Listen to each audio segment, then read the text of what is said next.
Hi there, I'm Chloe. On my birthday, my sister brought a cake that said, "Biggest disappointment," and everyone laughed, like it was just a joke. But behind the smiles, there were years of secrets. My mom forwarding my business plans behind my back, my brother trying to access my financial files. They used my money, my silence, and still called me the problem. So I did something they never expected. I had barely stepped into the restaurant when I felt it. That tight, invisible grip in my chest. The place was warm, cozy even, with its exposed brick walls and string lights tangled across the rafters like it was trying a little too hard to be rustic chic. I'd reserved the entire private dining space at the Timber House, one of the more homey restaurants in Boise. It was the kind of place my parents adored, because it reminded them of Sunday pot roasts and polite silences. I paid for everything: reservation, catering, even the floral centerpieces with those little cream roses my mother loved. Not that anyone would mention it. Minelle was already seated, waving at me like she hadn't avoided my texts all week. "Look who finally made it," she said loud enough for the whole room to hear. I smiled, not because it was funny, but because I'd gotten good at smiling when things weren't. I hadn't seen the rest of them in over a year. This dinner was my way of trying again, something I promised myself I wouldn't do anymore. Cairo looked up from his phone long enough to say, "Happy birthday, sis," before going back to scrolling. Judelle, my mother, was adjusting her scarf and barely glanced in my direction. "Oh, good, you're here. We were just about to order." Classic. We made it through the appetizers with forced small talk. Cairo complained about rent, Minelle talked about her brand, and my dad, Grant, stayed mostly silent, sipping ginger ale like it was bourbon. Then the lights dimmed. It was early evening, just past 6:30. A soft clap started near the kitchen door.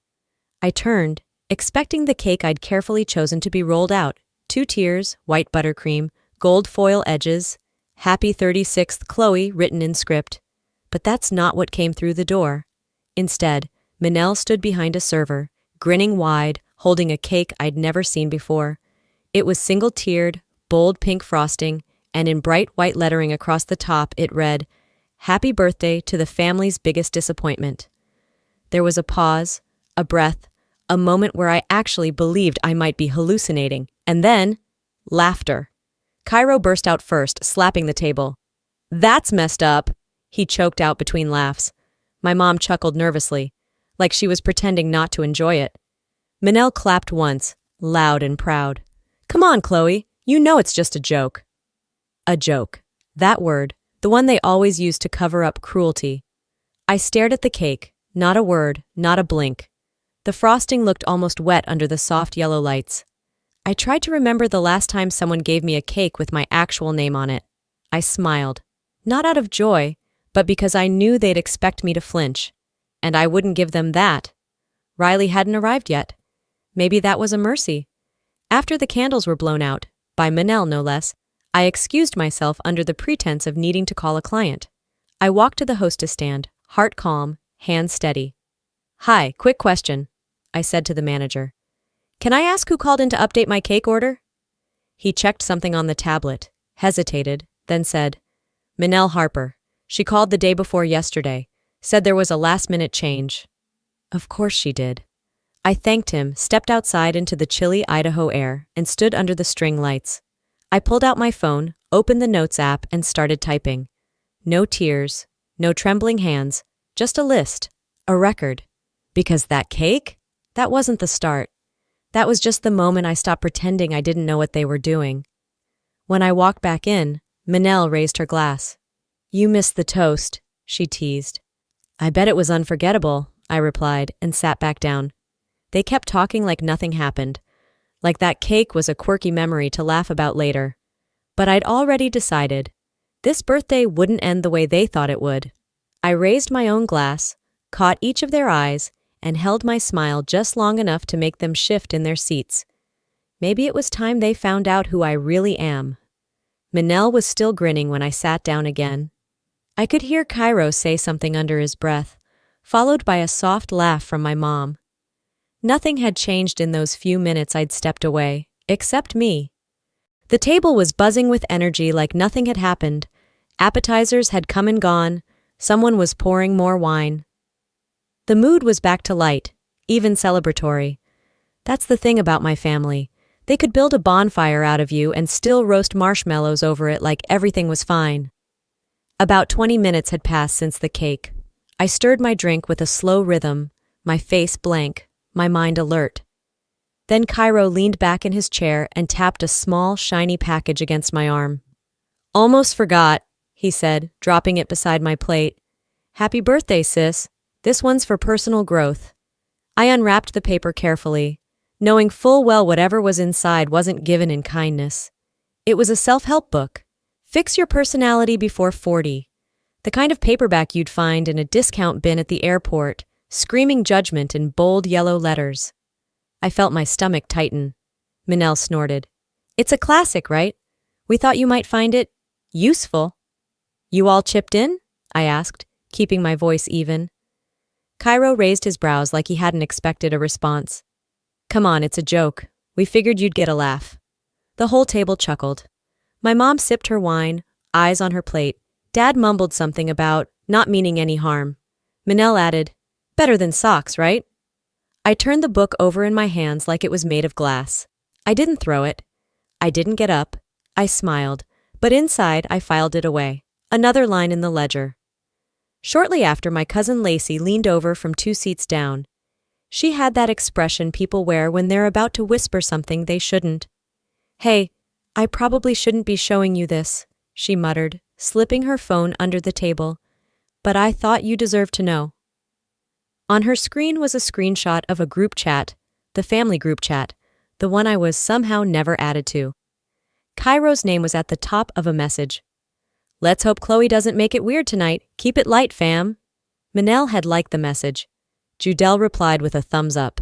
There were laughing emojis, sarcastic comments I didn't want to keep reading. My fingers curled so tightly around my napkin, I thought it might tear. "They've been talking like that since last week," Lacey said, her voice low. "I thought they were kidding, but now—" I handed the phone back without a word. My jaw clenched so hard my temples ached. I didn't trust myself to speak, not yet. I excused myself from the table and headed to the restroom. The hallway was quiet, dimly lit with vintage sconces that tried too hard to be charming. I locked the stall door behind me and leaned against the wall. I didn't cry. What I felt wasn't sadness. It was a kind of mental dislocation, like the ground had been shifting beneath me slowly for years, and I just now noticed I was standing in quicksand. I thought of the year I turned 16, and no one showed up to my party because Cairo had planned a camping trip for the same weekend and took half the family with him. I thought of Manel giving a toast at her graduation dinner, thanking everyone, except the one who always made everything about herself. I thought of my mother's eyes when I got promoted, like I'd done something that made her look small. By the time I stepped back into the dining room, the dishes were being cleared. The energy had shifted again, lighter somehow, like they'd reset the tone in my absence. I watched them laugh, watched Cairo make some over-the-top joke that got more attention than it deserved. Watched my mom fuss over the tip like she hadn't spent the whole night saying nothing. I said nothing too, but I didn't feel like one of them anymore. I felt like a stranger who just happened to know all their secrets.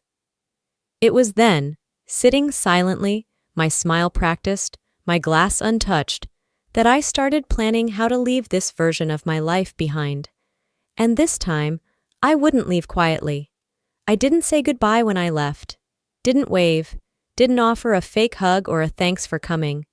I just picked up my coat from the back of my chair and slipped out the side door while no one was looking. The air outside was colder than I expected. I wrapped my coat tighter and started walking. Riley had offered to give me a ride back to the hotel earlier, but I told him I needed to clear my head. That was partly true. Manel called out something behind me. "Happy birthday again!" But I didn't turn around. Her voice felt like static. I kept walking, past the parking lot, past the empty sidewalk where someone had dropped a party balloon, and let the city night blur around me. The streetlights gave the pavement a quiet glow, the kind that makes everything look softer than it really is. I passed a late-night coffee shop with 3 people inside, laughing over something that probably mattered to them. I envied how simple that looked. Back at the hotel, I kicked off my shoes, hung my coat by the door, and stood for a moment in the silence of the room. It was just past midnight. My phone buzzed on the nightstand. Texts from Riley, one from Lacey, and two from Cairo that I didn't open. I sat on the edge of the bed, then lay back and stared at the ceiling. It wasn't just tonight. That cake didn't hurt because it was unexpected. It hurt because it was familiar. A memory surfaced, sharp and uninvited. Thanksgiving, 5 years ago.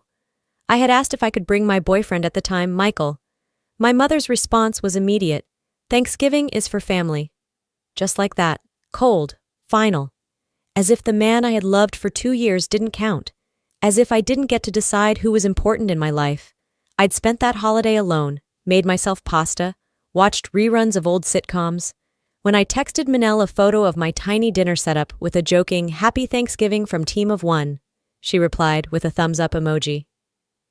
Back then, I'd brushed it off. Told myself they were just set in their ways. Traditional, private. I made excuses for them, like I always had. Lying there in that dim hotel room, the pattern finally settled in front of me, unmistakable. There was the time Manel failed a class and cried to my parents about how she felt overshadowed. I had been working 2 jobs and still managed straight A's, but somehow I became the one who needed to stop rubbing things in.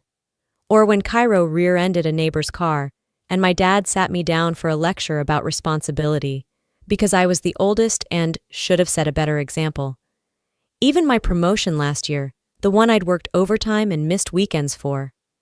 When I told Mom, she blinked, smiled tight, and said, "Well, just don't let it make you arrogant." As if success was a personality flaw.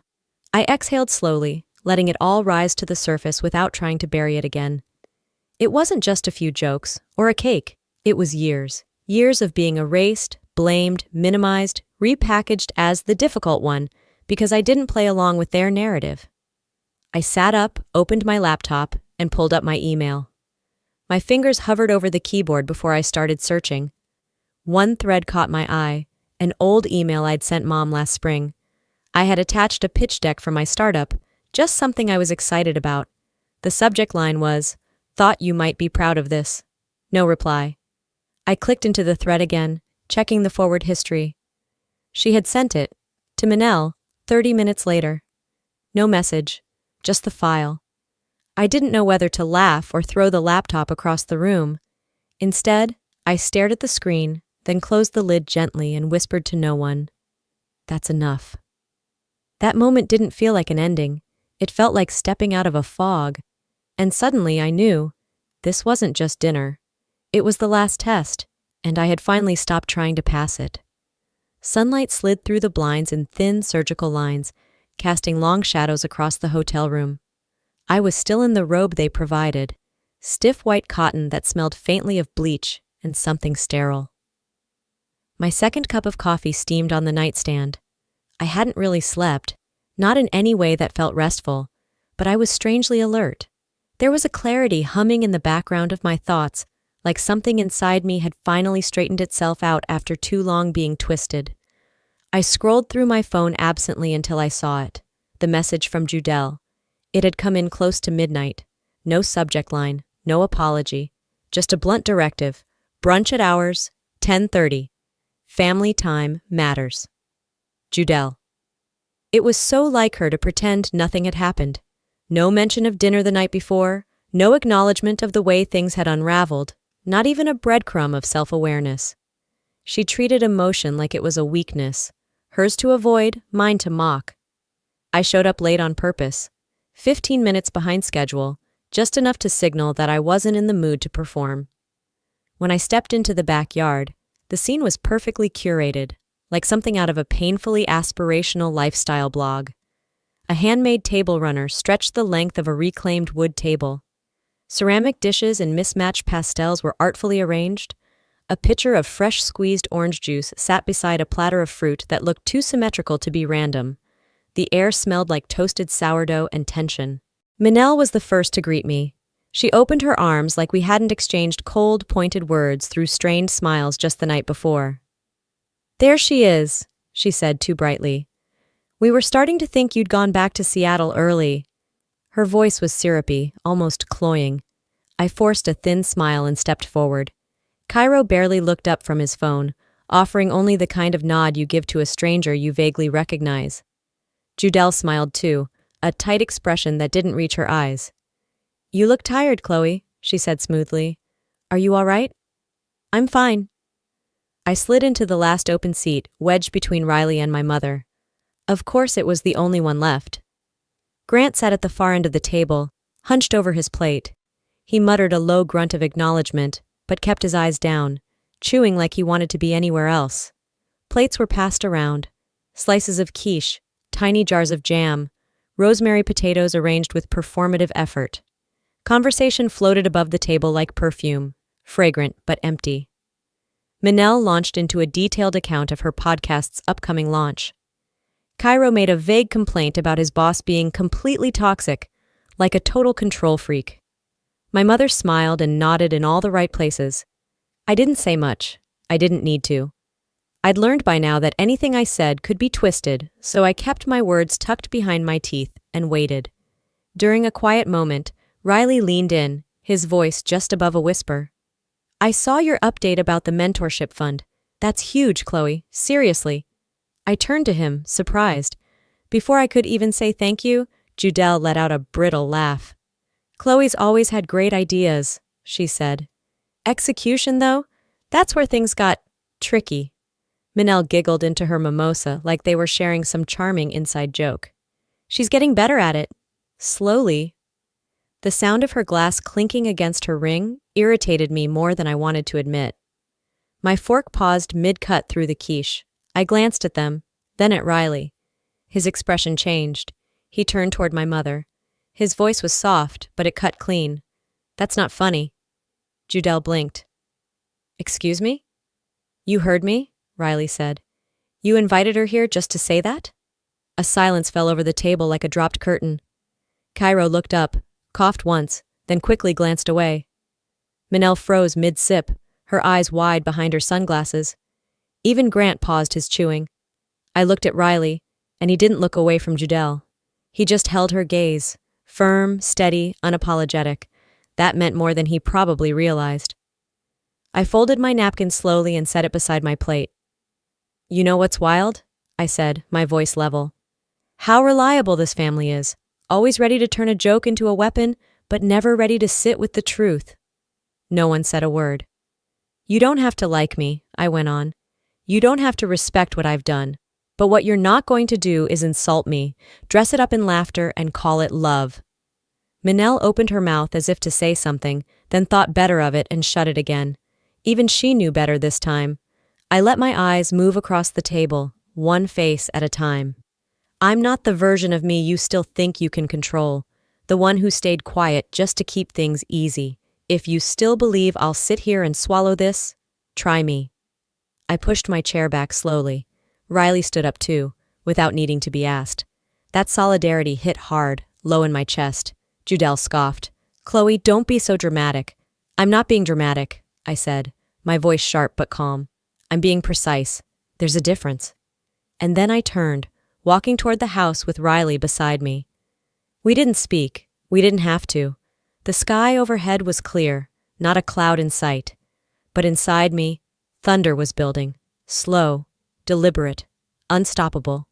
The kind of storm that doesn't ask permission before it breaks. They wanted me to break, to retreat, to fall into the role they'd written for me years ago. What they got instead was someone who finally knew the script and refused to play the part. What they got was someone who wasn't afraid of the fight anymore.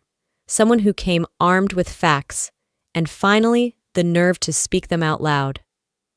Back at the hotel, I kicked off my shoes and let the silence wrap around me like armor. The curtains were open just enough to let the early afternoon light spill across the bed.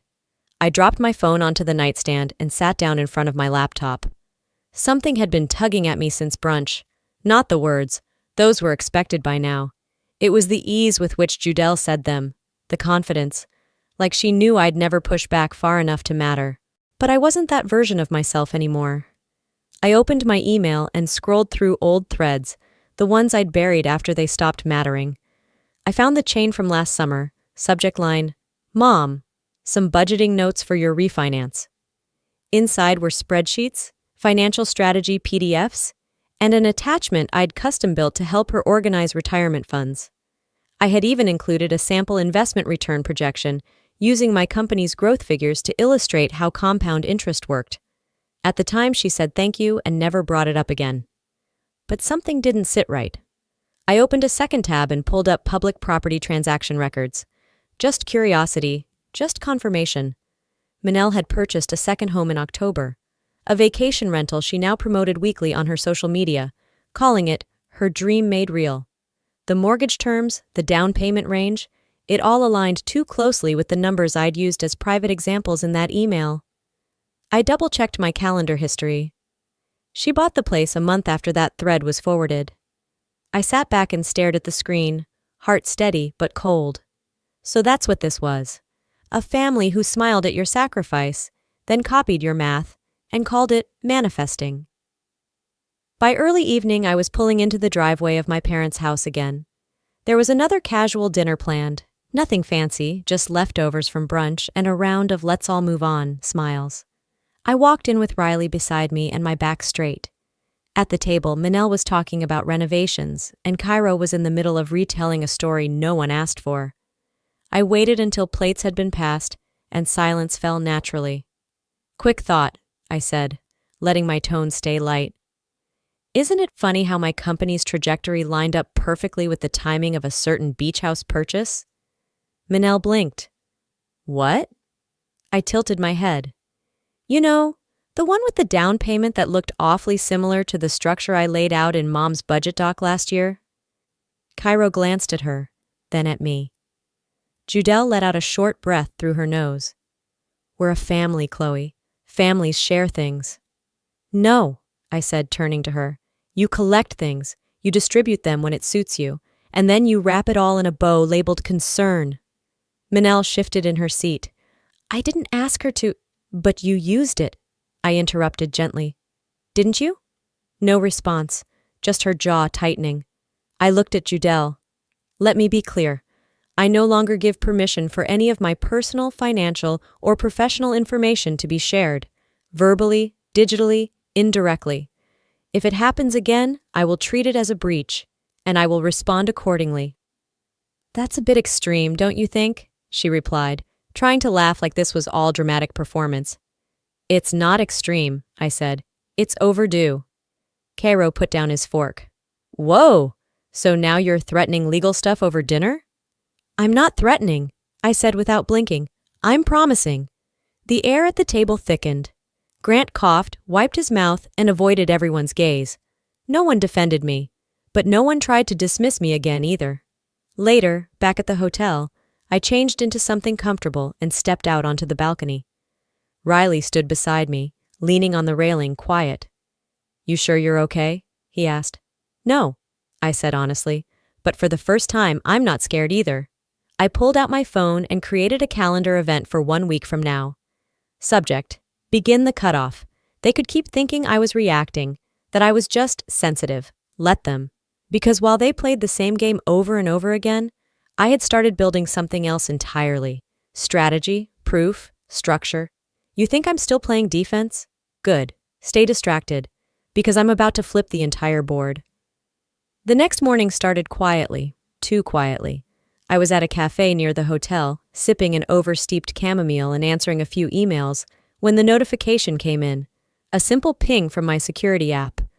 Unauthorized login attempt blocked. Shared folder access denied. Location: Boise, Idaho. I blinked at the screen. That folder hadn't been touched in months, except by me. It held personal development notes, old drafts of pitch decks, and a few planning spreadsheets I'd shared only once, with my mother, for family budget guidance. I called my assistant, Jess, and asked her to trace the IP. She got back to me in 20 minutes. Chloe, I don't want to overstep, but it was Cairo. He used the forwarded link from your mom's email. Looks like he tried to access the budget projections file. Same one you sent her last year. I didn't speak. Didn't need to. Jess continued. Want me to log the chain? We can prepare a response if you'd like. Yes, I said. Log everything. I'll take it from here. I hung up and walked the 2 blocks back to the hotel. The leaves crunched under my boots like dry bones. I knew what I had to do now. Not next week. Not with one more warning. Right now. Later that evening, we were all gathered again. This time at Manel's place. She had tried to soften the atmosphere with candles and background jazz, like ambiance could erase everything we hadn't said. I walked in with my tote bag and took my seat. No smiles, no pretense. Dinner was halfway served when I placed a small envelope in the center of the table. Nobody touched it. I opened it for them, pulled out the printed pages, and laid each one down, one by one. Access logs, forward trails, IP addresses, device IDs. This one's from Cairo's laptop, I said calmly, tapping the page. This is the link Mom forwarded. And here, Manel accessed the file last Wednesday. Same spreadsheet, same data. Manel's face went pale. Cairo shifted in his chair, reaching for his glass. Judelle opened her mouth. Now, Chloe, let's not make this a courtroom. I cut her off, not loud but razor clear. This isn't a courtroom. This is me finally showing my work. The silence was suffocating. You used my data, I continued. My work, my trust, without consent. And then you sat across from me and asked if I was okay like you hadn't already crossed the line. Manel snapped. Why do you always make everything about betrayal? It's family. I stared at her, steady. Family doesn't mean immunity. Cairo muttered. It was just information. Exactly, I said. Mine. No shouting, no slamming doors, just clarity. They weren't shocked at the facts, I could tell. They were shocked I dared to say them aloud. I stood up, pulled my phone from my bag, and typed out a quick message. To attorney, subject, go live. Move the release up, full file, Forbes first. I didn't need their attention anymore. I already had the world's. Riley stood as I walked out. No one followed. No one called my name. Back in the hotel, I opened my laptop, clicked on the embargoed link Jess had prepped, and watched as the article went live. The silent investor who funded her family and walked away.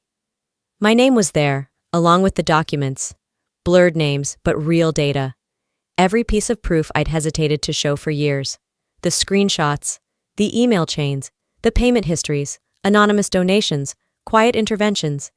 And now they were visible. Riley sat beside me, his hand resting gently on my back.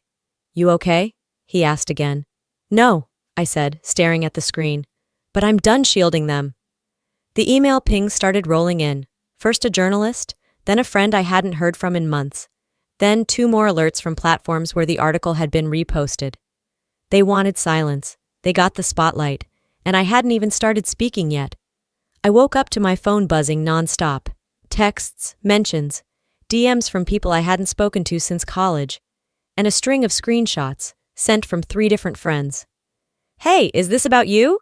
Your sister's going off on Instagram. Girl, you need to see this. I sat up, pulled my laptop onto my knees, and opened Instagram. Manel had posted a carousel, 10 photos. The first was a candid of her wiping tears from her eyes, another of us as kids on the lake dock, and one, strategically placed, of a crumpled shirt with the word disappointment just barely visible in the background. Her caption read, "Some people can't handle being called out, so they burn the house down instead. I've always loved my sister, even when she didn't make it easy. This year's been hard for all of us. I just hope she finds peace. We are still family, even when it's complicated." Comments rolled in like a tide. She's being petty, Manel. Stay strong. This makes me sick. Sisters should have each other's backs. You're better than this drama.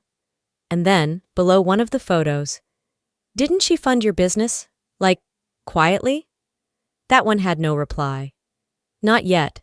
I didn't flinch. I didn't panic. I opened my receipts folder instead. Across the hotel room, Riley looked up from his coffee. Is it bad? It's expected, I said. And it's about to get clarified. I took a breath and opened Twitter. At Chloe Harper. Since we're talking about fairness. Attached. The original contract I drafted for my parents' retirement. Attached. Screenshots of mentorship fund distributions for minority tech founders. Attached. A DM from @Manel Harper 6 months ago. Hey, if I send you my tax info, can you help me cover the deposit quietly? Caption. Not everyone cries.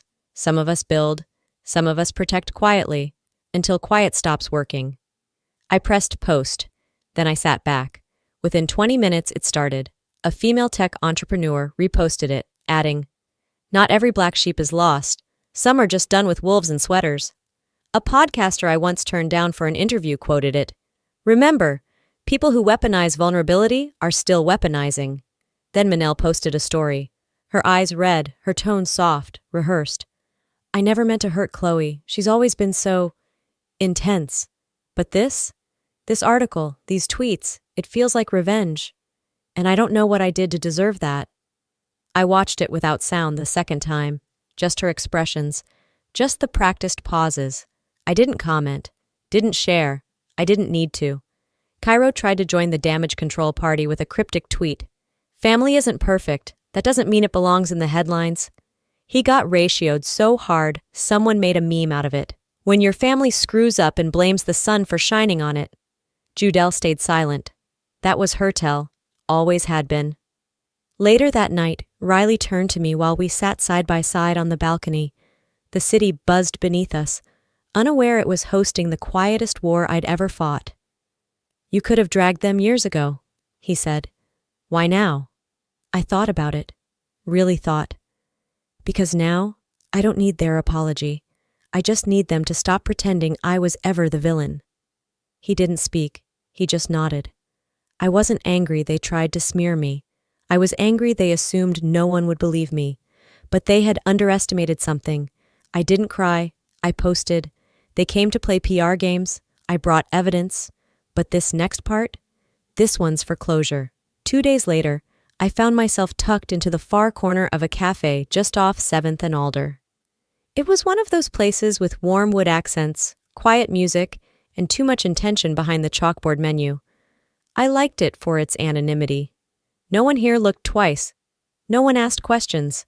Just the low hum of espresso machines and the occasional clatter of a mug on ceramic. I had ordered a black coffee out of habit, but barely touched it. It had long since stopped steaming, forgotten beside my phone. Riley had stepped outside to take a call, pacing near the window. I could see his silhouette, head bowed, one hand tucked into the pocket of his coat. Alone, I unlocked my phone and instinctively opened my social feed. Just passing time, I told myself. Just noise. But then it hit me like a cold slap, the familiar curve of Manel's face on the screen. Perfectly angled, perfectly lit, framed against a washed-out pastel backdrop that screamed healing vibes. I knew the look. I knew the game. The caption was worse than I'd imagined. When family chooses spectacle over resolution, the real pain gets lost. She was a guest on some podcast hosted by a woman who built her platform on curated vulnerability and trauma reconciliation, someone who invited guests to unpack their family wounds in a way that was just palatable enough to trend, but never too sharp to alienate an audience. Manel's voice came through soft, deliberate. She said things like, "I've just felt so emotionally overwhelmed, and it's been years of mental exhaustion, trying to fix disconnection I didn't cause." Her eyes glistened just enough to suggest tears. She clasped her hands like she was holding invisible pain. Then came the kicker. She smiled gently, practice, not sincerity, and said, "I just wish Chloe would have let us love her better." That sentence echoed, not loud, not angry, just hollow, like someone reading lines from a role they'd never lived. I stopped the video halfway through, not because it broke me, it didn't, not anymore. I had stopped expecting truth from people who preferred a prettier lie. It felt more surreal than painful, like watching a dramatization of your life from behind soundproof glass, recognizable pieces, twisted just enough to disorient. That was her talent. She didn't outright lie. She just bent the narrative until you couldn't see straight. I sat still for a long moment. Then I opened my laptop. No names, no dramatics, no hashtags, no subtweets, just clarity, just truth. Simple, clean, honest. I began to type. There comes a point when you realize silence isn't grace, it's permission. For years, I kept my head down. I gave, I funded, I forgave. And in return, I was misrepresented, edited down, and sold as difficult. So here are the facts. Screenshot links. I didn't go public to hurt anyone. I went public because they wouldn't stop hurting me privately. Sometimes the only way to be heard is to walk away without a word. This will be my last public comment. The rest belongs to peace. I read it twice, then hit post. I closed the laptop and pushed it aside. An hour passed. I didn't check notifications. I didn't refresh. I just sat there, watching people come and go through the cafe windows, each one absorbed in their own timelines, their own burdens. Riley came back in, phone tucked away. He didn't say anything at first, just slid into the booth and studied me like he was waiting to ask if I was okay. I nodded once. That was enough for now. Later that afternoon, back at the hotel, he handed me his phone without a word. The screen showed a message, long, choppy, full of emotional whiplash. It was from Judelle. She hadn't messaged me directly, of course. She had sent it through Riley. A last-ditch attempt at control by proxy. We're still your family. You misunderstood everything. You've always taken things too far. We love you, Chloe. I hope one day you'll come home. I stared at the message without emotion. Not numb, just clear. I handed the phone back. Riley looked at me, his expression unreadable. That wasn't an apology, he said quietly. I know, I said. But I'm done explaining myself to people who never listen. He nodded, said nothing more. That silence? It felt like the safest space I'd had in years. That evening, I booked a one-way ticket back to Seattle. No big announcement, no explanation. Just a quiet exit, the way I should have left years ago. Before closing my laptop for the night, I made one final update to the mentorship fund. I added a new grant, funded entirely from my own pocket. No press release, no flashy rollout. Just a quiet line item titled, Rebuild, for survivors of family gaslighting and emotional neglect. I didn't post about it. I didn't share it on my stories. I didn't say a word. But the next morning, a message arrived in the fund's inbox. Just a short one. I read your post. I left my mother's house last night. Thank you for reminding me I wasn't crazy. I didn't reply. I just saved it to a folder I'd created quietly. Healing. And then, I smiled. Not the kind of smile I wore at family events. Not the practiced one. Not the survival mask I used when I had to play the version of Chloe they were comfortable with. This smile was something else. Real. Quiet. Whole. Not because I won anything, not because I got the last word, but because I finally stopped trying to. Forgiveness wasn't the goal. It never had to be. Freedom was. And now, for the first time in a long, long time, I had it. 2 weeks passed. Seattle rain had returned like clockwork. Soft, steady, familiar. My apartment smelled faintly of lemon cleaner and fresh coffee. I stood at the window, watching people bustle along the sidewalk, umbrellas bobbing like synchronized buoys. I hadn't spoken to anyone from Boise since the article dropped. Not a call. Not even a veiled comment. But silence didn't mean stillness. Manel's name quietly disappeared from 2 brand campaigns she'd hyped just weeks before. One podcast host parted ways with her, citing a need for alignment with ethical storytelling. She'd deleted 3 of her recent posts. Cairo's keynote at the Denver Tech Summit was replaced with a speaker from a diversity-led startup. I heard through someone in my network that the event didn't want controversial family baggage distracting from the work. And Judelle? She never responded publicly, but mutual friends stopped tagging her in things. I noticed a few of her acquaintances began following me instead. Quiet moves, quiet exits, and Grant remained exactly who he'd always been. Absent. I wasn't keeping score, I just noticed. What changed most wasn't out there. It was here, inside. I had just finished my morning coffee when an email popped up from a coordinator for a Women in Tech event downtown. Subject line, keynote confirmed. I'd said yes a week ago. Riley helped me fine-tune the talk the night before. He asked, "Want to practice it one more time?" I shook my head. No, I know exactly what I need to say. The event hall buzzed with energy. Dozens of women, mentors, young founders. A nervous energy floated in the air, the kind I used to get tangled in. Not today. When I stepped onto the stage, I didn't fumble. I didn't try to be perfect. I told the truth. I used to think being the black sheep meant I had to fight to be included, but sometimes the black sheep just saw the wolf first. There were nods, some quiet gasps. I kept going. You don't need to be believed to be valid. You don't need to be loved to be worthy. And you definitely don't need to explain your boundaries to people committed to crossing them. The applause at the end wasn't thunderous. It was rising, real, grounded. I didn't cry, but something in me exhaled, deep and whole. Later that evening, back home, I opened a drawer I hadn't touched in a long time. Inside was the birthday invitation, the one I'd torn in half before printing it again out of guilt. Next to it was a printed copy of the Forbes piece, folded gently. I added one more thing, a photo someone had taken of me on stage that afternoon. I didn't save them out of nostalgia. I saved them to remind myself that growth wasn't always pretty, but it was mine. A few hours later, a new message arrived. No subject line, just this. Your story gave me the push I needed. I walked out of my dad's house today. Thank you. I read it twice, then typed back. You're welcome, heal loudly. No signature, no need. I closed the app, grabbed my coat, and stepped outside. The air was crisp, sunlight filtered through silver clouds.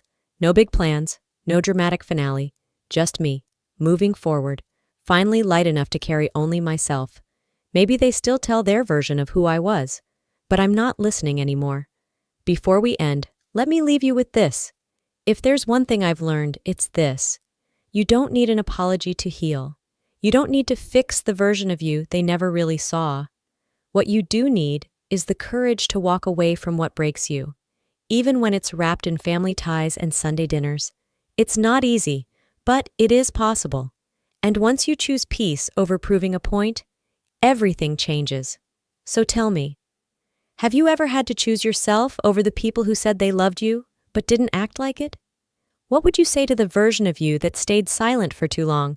Drop a 1 in the comments if this story hit home for you, or just tell me where you're watching from.